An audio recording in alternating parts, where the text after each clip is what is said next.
নিয়ামতপুরে প্রথমবারের মতো মিনা মার্কেট বসেছে। আমরা অনেকেই জানি অনেকদিন ধরে এর কাজ চলতেছে। মিনা মার্কেটের কাজ প্রায় শেষের দিকে, সব দোকানগুলো আসতে শুরু করেছে। বাসার কাছে এরকম একটা মার্কেট বসেছে, তাই আর দেরি না করে সবাই মিলে ঘুরতে চলে আসলাম। হ্যালো এভরিওয়ান, আসসালামু আলাইকুম। সকলে কেমন আছেন? আশা করি সকলেই ভালো আছেন। আমি আল্লাহর রহমতে অনেক ভালো আছি। নিয়ামতপুরে যেহেতু প্রথম মিনা মার্কেট বসেছে, যে দেখছিল সে বলা বলি করছিল এখানে কি এমন বিক্রি হবে। তো অবশেষে আমরা দেখতে পাচ্ছি এক ছাদের নিচে অনেক কিছুই পাওয়া যাবে। আর বিশেষ করে শপিং মার্কেটটি সাজানো আমার কাছে খুব সুন্দর লেগেছে।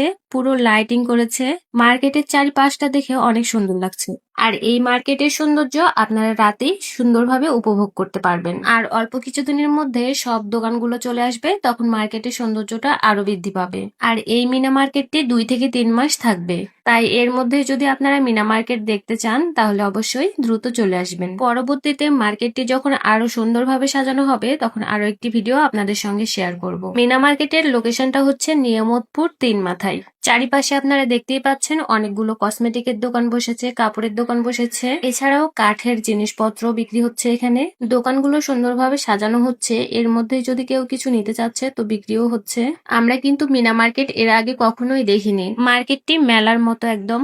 মেলাতে যেসব জিনিসপত্র পাওয়া যায় মিনা মার্কেটেও ঠিক সেই সব জিনিসপত্রগুলোই পাওয়া যায়। অনেকদিন হলো মার্কেটের কাজ চলছিল, 2-3 দিন হচ্ছে দোকানগুলো বসেছে। এর মধ্যে অনেক ক্রেতা সবগুলো দোকান ঘোরাঘুরি করে কেনাকাটা করছে। তো আপনারা চাইলে মিনা মার্কেটটি ঘুরে আসতে পারেন। সকলে ভালো থাকবেন, সুস্থ থাকবেন। আজকের মতো এখানেই বিদায় নিচ্ছি। আল্লাহ হাফেজ।